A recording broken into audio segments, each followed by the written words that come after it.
Closed captioning of this program is made possible by the Fireman's Fund Foundation.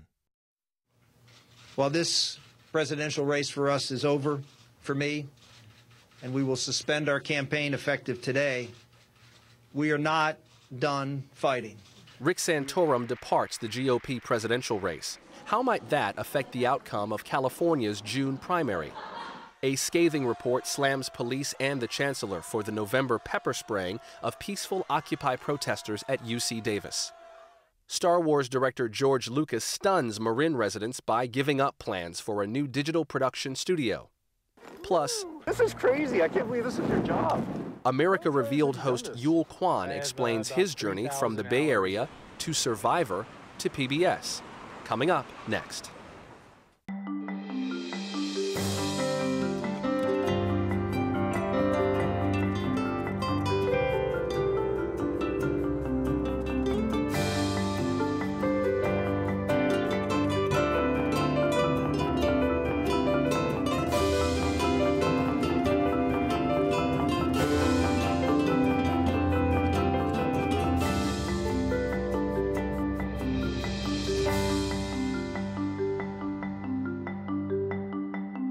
Good evening. I'm Joshua Johnson of KQED News, sitting in tonight for Belva Davis. Welcome to This Week in Northern California.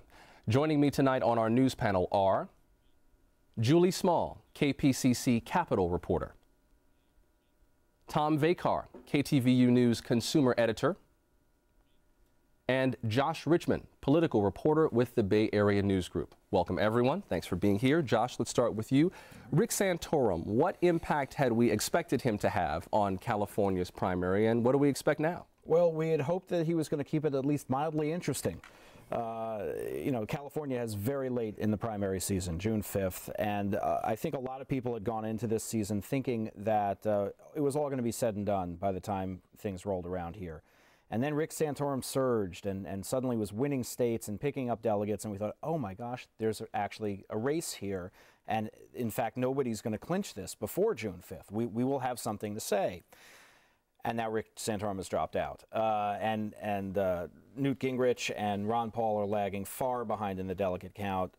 Mitt Romney is far and away clearly going to reach the 1,144 delegates he needs to clinch the nomination before anybody else possibly can. Now, the effect of this is that, like I said, it gets a lot less interesting now for at least for Republican voters who are hoping to have some say in picking their presidential nominee. So if Republican voters don't come out in as great numbers, you have to wonder what that does to our down-ticket races, our House races, Senate race, our state legislative races. And this is also the first year in which almost all of those races are subject to our new top two primary system, which means there is no partisan primary.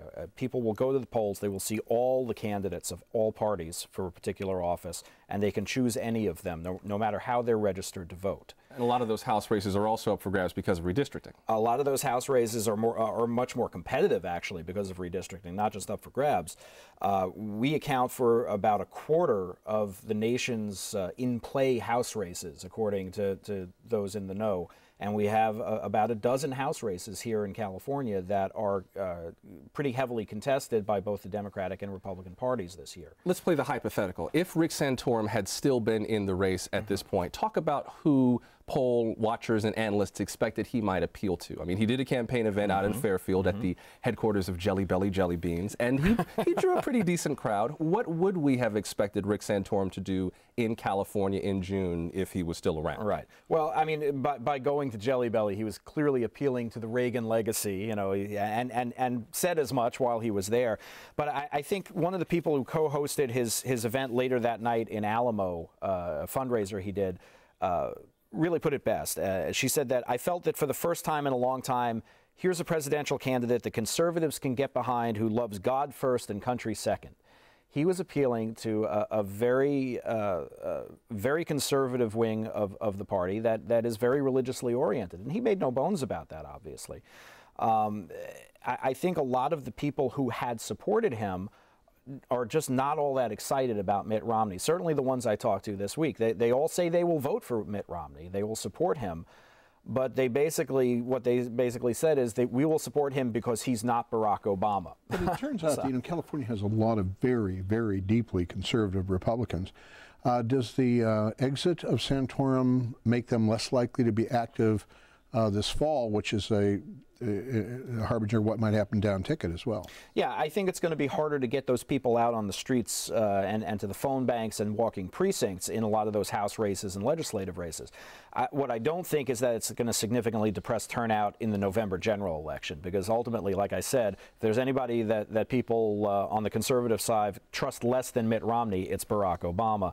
And as one guy said to me, most people these days come out to vote against somebody rather than for somebody. So I think California's turnout in November will be just fine, but I do think you're going to see a little bit of a lag in June. And that'll determine who gets to November. So this whole turn of events seems to take some of the luster out of an already lackluster primary. I mean, California is obviously a huge state, but not really a huge political player because it's so far down in the primary calendar. And even if Santorum had been in, you know, it's all but locked up at this point. It's all but locked up at this point. We will still be the ATM of the nation for political candidates, as we have historically been. Even if the state itself is not in play for the presidential race, which a lot of people don't believe it really will be, the presidential candidates will be here early and often, raising money. The House races are going to bring a lot of excitement and, frankly, a lot of money into the state, which is sort of a reversal of good fortune for us. And ultimately, you know, I think Santorum's move was well advised. There was no way he was going to catch up. He would have had to win more than 3/4 of all the remaining delegates in order to hit the threshold. And by getting out before his home state of Pennsylvania voted, he preserved his viability for future elections. Gotcha. Well, was plenty still on the ballot for June, propositions to vote on plenty of House races. Yes. So yeah. Anyone who's thinking about staying home on Election Day in June should absolutely not. Thank you, Josh. Julie Small of KPCC, let's talk about the UC Davis pepper spray report. The thesis of the report was basically that the pepper spray incident, which has been around YouTube, has been around the web through YouTube more times than I can count, should have and could have been prevented. How? By having much more powerful leadership at the university level. The report faults the Chancellor Linda Katehi for not taking control of the situation and making clear to the police, the campus police, what she wanted. What she said afterwards in an interview, she wanted a limited operation. They wanted the police to. There was an encampment that went up on the quad, and they decided they wanted those tents taken out. And but she imagined that the police would go in and say, "Take down your tents," and leave it at that. She didn't want any use of force. Well, that did not get communicated. When you read the report, it's very clear everybody had a different understanding of what was agreed to. And then it got worse, I think, on the police side, because you had a chief of police saying to the officers, "Don't wear riot gear, leave those batons behind, don't have pepper spray, you know, keep it, don't antagonize." And they said, you know, we feel threatened, we need to have some protection, we're going to do this. So she didn't take charge and say, no, you're not going to do it. And so they just run amok. Let's talk specifically about the pepper spray itself. You had an amazing soundbite, which we ran on KQED, with a student who is also a Marine Corps veteran, who said that he had been through IED attacks and mortars exploding, and he'd been shot at, and that the pepper spray was the most excruciating pain he could ever recall in context of all of his military service. Talk about just the weapon itself and the impact of that on those protesters. Well, one of the things in the report that was, I think, that really affected me was that this weapon was not authorized for the police to use on campus. They were just not supposed to use it, and it was a very a weapons grade or much a stronger, potent kind of pepper spray that was supposed to be sprayed at a further distance. So you've got this guy spraying it right into people's faces, about 3 feet from them. I think the students are most upset about that, and upset about the whole idea that pepper spray is just something that's being used a lot on campuses and might be being used too quickly. I've been hearing it compared a lot to somebody just kind of watering his flowers in the garden with that kind of casualness. Who was on the task force committee, by the way? It was a collection of people that were nominated from different parts, different departments of the university, and it was led by the retired California Supreme Court Justice Cruz Reynoso. You were on the campus recently.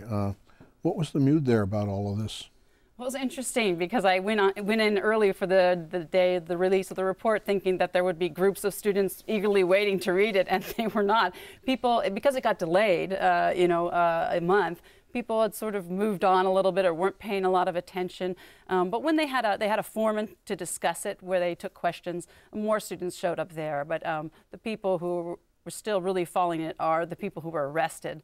They say they're being prosecuted by the university officials, and they're still very upset about it, and they want the campus police to leave, and they feel the report doesn't do enough.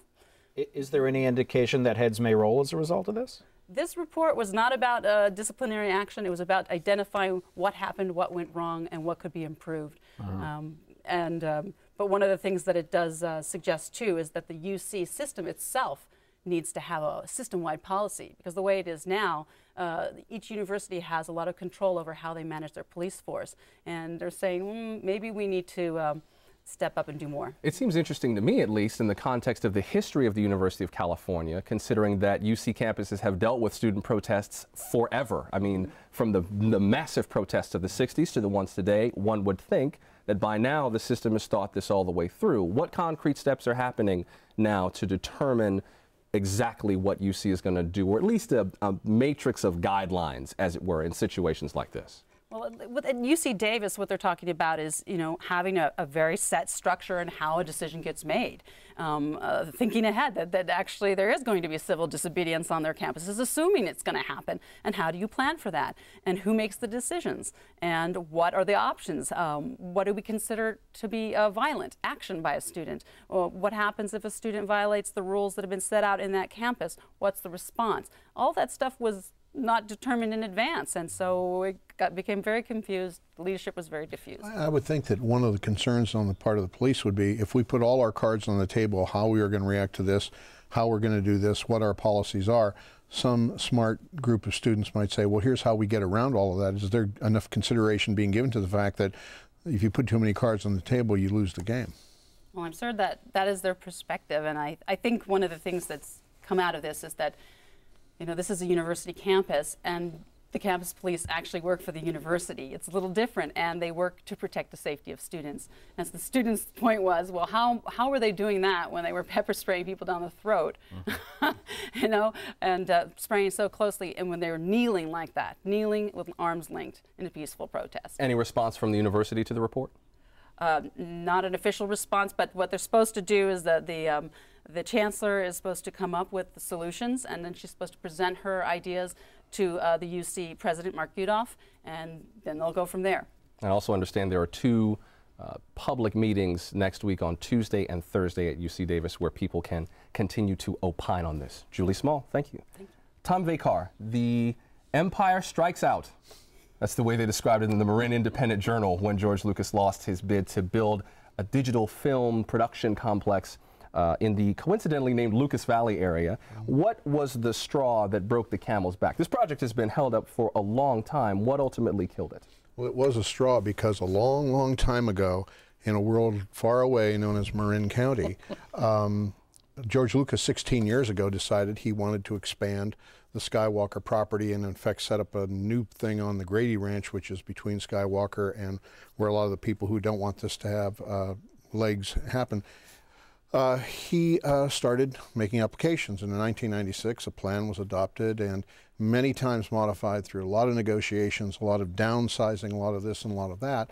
And for 16 years this thing has been going on and becoming more and more contentious the closer it gets to reality, and it was getting very, very close to reality. And the neighbors, a thing called the Lucas Valley Estates Homeowners Association, had filed some complaints, and some other people had filed some complaints with various agencies.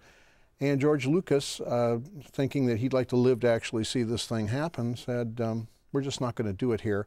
And the decision is final. That has been reiterated by the Lucas people for a long, long time. The net effect of this is really twofold. It is a horrific black eye to Marin County in terms of being a place that welcomes business. It's got a, it's now got a worldwide reputation of, a guy with a clean industry that employs people at a fairly high wage and all of that stuff. Basically couldn't do what he wanted to do in Marin County. That doesn't help them with other businesses around the world. And the other thing is it raises, I think, perhaps as much as it has ever been raised, the regulatory process itself. Because the reality of this situation was there were umpteen local, regional, state, county, federal agencies, all that had a little part of this. And every time one of those issues was taken care of, then somebody else would raise another issue. And it just got to the point where he said, there's really no rational reason to believe we can ever get this done, so we're not going to do it. Now, the county supervisors have called on supporters of this project to show up at this Tuesday's supervisors meeting, 10 a.m., and basically implore George Lucas to reconsider. He has said that, you know, there are film timetables that have to move. We've got work that's got to be done, so it's already too late. If it's too late for this project, and the regulatory structure seems so Byzantine and huge that reforming it might take, you know, that will be a long, long time from now, what to do? Well, I think one of the things going to happen is there are going to be some heads roll in Marin County, and there are going to be some real hard looks taken at the process itself. There's nothing wrong with having environmental impact. There's nothing wrong with wanting to make sure that things are done. There's nothing wrong with wanting to make sure that the neighbors who are there are not beset upon by people that could care less about their situation. And admittedly, this is a two-lane rural road that we're talking about. But the reality of the situation is, how does it take 16 years? I mean, you could get a nuclear power plant up quicker than you could get this thing done. And it's just a Byzantine situation, which I think is going to now really get a lot of people involved in the issue of what do we do about this? Why do we have to have so many agencies having so many different cards that they can put on the table and stop the whole process? And I think it's a fair question now. So if the force wasn't with him at this site, where might Lucas go now to build this thing? Well, I was talking to some people about that, and obviously the most logical place would be in the Presidio, which has to make it on its own within a few years or revert back to federal control. So Lucas went down there and built a magnificent facility that blends perfectly into that. So it's possible that he might get some real interest on the part of the government there. Emeryville is an interesting place because it's Pixar and there's Expressions College there, exactly the kind of people that Lucas would like. So Emeryville is a real possibility, or somewhere in the East Bay. And then finally Silicon Valley, I mean, custom made for the kinds of people that he would want. So there are three very likely places right here in the Bay Area. But having said that, there are plenty of other places that will do backflips to get this. So he finds himself in the very enviable seat of being able to pick and choose where he wants to go, and he has the money to make it happen, and that is the most important thing. This would have been very good for Marin County. It would have been hundreds of millions of dollars invested, would have created all kinds of taxes and all of this stuff. Marin County's got a real problem, and everybody's pointing fingers. That was the other thing that was so interesting. The Homeowners Association said, we just wanted this, and we don't think this is a good idea, and the supervisors pointing, and the agencies are pointing, and all that stuff. And every one of them, to a person that I talked to, said, there can be no better neighbor than George Lucas. And now their neighbor might end up being affordable housing, or at least that's what George Lucas would like. That's exactly right, and that might have been a little bit of vitriol on his part, but it is zoned for residential housing. And tell you something, if you have a lot of hundreds of people living out there, that is going to increase the traffic on that road, which is a windy, narrow, two-lane road. Gotcha. And I think it's also worth mentioning as we move on that there have been a number of residents there who say that they have been threatened by other people. One who said that he had gotten a death threat, and he's not even part of the group that opposed this. I also just want to make it clear to our Marin County residents, we do not all consider it a galaxy far, far away, just for the record. Very nice place to be. Tom Vakar of KTVU, Julie Small of KPCC, and Josh Richmond of the Bay Area News Group. Thank you all. The new PBS miniseries America Revealed looks at the complex networks and systems that keep America going. Its adventurous host is technology expert and communications attorney Kwon, who lived in the Bay Area. He's perhaps best known as the first Asian American to win the reality show Survivor. He recently spoke with our Paul Rogers about how he ended up climbing, leaping, and riding his way across the U.S. Yul, thanks for being with us tonight. Yeah, pleasure to be here. You are the host of an exciting new series on PBS. But for most Americans, the first time that they met you was 5 or 6 years ago when you appeared on and won the game show Survivor. Now, how did a Bay Area guy like you, who has a degree from Stanford, who went to Yale Law School, who worked for a federal judge, worked in Congress, worked at Google, how in the world did you end up on a South Pacific island? My parents ask me that same question every single day. The answer is just completely randomly. I was working and I never had any aspirations to be on television, but the season of Survivor I was on was extremely controversial because they divided the teams into racial tribes, and they had difficulty getting enough minorities to apply, especially within the Asian American community. So they made a recruiting effort, and a casting agent got a recommendation from a friend of mine, and I got an email out of the blue asking me if I wanted to go on Survivor. And why did you say yes? You know, at first I wasn't that excited about the idea because it just seemed so far afield from anything I'd done before. But, you know, the reason I did it was that ever since I was a kid, I spent a lot of time watching television, including a lot of PBS. But it always bothered me that I didn't see people from my community on television. And the few times that I did, they were typically portrayed according to these negative stereotypes.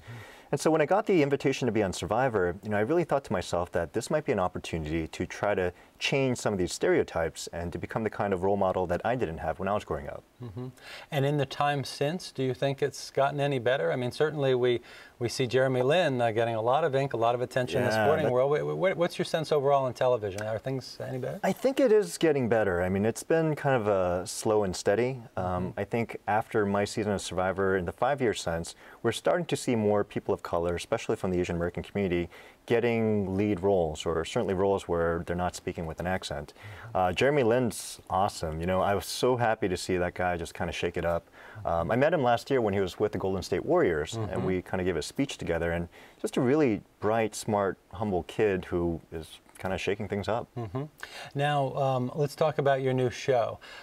You take people on a lot of adventures. Tell us a little bit about it. Yeah, so the show is called America Revealed, and it's a 4-part series that's going to be on PBS. And the idea behind this show is that, you know, there are all these things that we take for granted in our modern day lives. You know, life is easy for us. We can get food when we want to get food. We can, you know, have electricity to light up our world. We can travel around vast distances and move farther and more freely than any other people in history. But most of us don't really understand how these things work, right? We kind of take it for granted. So the idea is that we're trying to show these underlying hidden systems that really allow us to live the lives that we do, and show what happens when they work and when they don't work. And why do you think it's important that the public know, for example, when they flip the light switch, where the electricity came from, or when they eat a turkey sandwich, where the lettuce on the sandwich came from? Well, at a very basic level, I mean, we're embedded within these systems, and so, you know, they basically dictate our lives. And so if we want to understand what our, you know, future lives will be like, then we have to understand how these systems work. But on a more broader level, you know, I think a lot of people don't really think about the fact that the reason we live in the best country in the world today is because of certain investments that we made at certain critical times in our history. Things like the transcontinental railroad, or the interstate highway system, or the aviation system, or even the internet. And these all provided a foundation for growth that allowed us to live the lives that we have today. But unless we really understand, you know, how these systems work, and more importantly, what kind of investments we'll have to make going forward, it's not guaranteed that we'll continue to be the best country in the world, and that our children or their children will continue to have the same standard that we enjoy today. Now we're going to see a clip. You do some pretty daredevil work in the clip. Tell us a little bit about the clip. Yeah, so this upcoming clip is from an upcoming episode on energy. So we go to the Columbia River Gorge to look at wind power, and I'm going along with this expert rock climber who's inspecting the blade of a giant 300-foot wind turbine to see if there are any cracks. Nice job, Yul. I'm not going to look down. No looking down. My life is literally hanging by a thread. Luckily, I'm up here with Randy Deputy, who knows exactly what he's doing. Woo! This is crazy. I can't believe this is your job. How many times have you done this? I have about 3,000 hours of rope access work. So you've been dangling in this position for 3,000 hours of your life? Yeah. That's insane. Randy's work takes him all around the country. He's one of 4,000 technicians who keep these high-tech turbines spinning. So what are you looking for when you come down to inspect these blades? For any damages in this outer coat, which is called a gel coat, it's kind of the protective layer that keeps the fiberglass safe from UV radiation. Randy's job is to make sure the turbines work flawlessly. Each one is a self-contained power plant, generating enough electricity for more than 1,000 homes. Okay, that is a 300-foot tall tower. First of all, how in the world did you get up there? And then second, how scared were you? I was terrified. I mean, you know, I'm scared of heights. And that was, I can't even describe what that was like. So we had to climb up inside the tower in this tiny tube, up a ladder carrying all this gear. And, you know, I started getting about halfway up and getting claustrophobic because you're looking up and, you know, the top's not getting much closer. So by the time I got out, I was on the verge of having a panic attack. And then I finally got out. As soon as I pop out the top, I'm looking around like, oh my God, 30 stories off the ground. And then that's when my fear of heights started kicking in. And I think the only way I was able to get through that whole experience was that somehow my claustrophobia perfectly balanced my fear of heights and basically turned my brain into mush. And without kind of thinking, I robotically followed the directions and climbed over the side. Yul, thanks so much. I'm sure a lot of folks are looking forward to watching this show. I guarantee you'll see things you've never seen before. Thank you. America Revealed airs Wednesday nights at 10 right here on KQED 9. Yul Kwon can also soon be seen on KQED World as the host of Link Asia. That is all for tonight. Thanks to our panel for joining us this evening. Please visit us anytime at kqed.org/thisweek. A program note, next week we present an encore broadcast of our special Broken California. It's an in-depth look at some solutions for what ails the Golden State. Belva Davis returns in 2 weeks on April 27th. I'm Joshua Johnson of KQED News. Thank you for watching. Good night.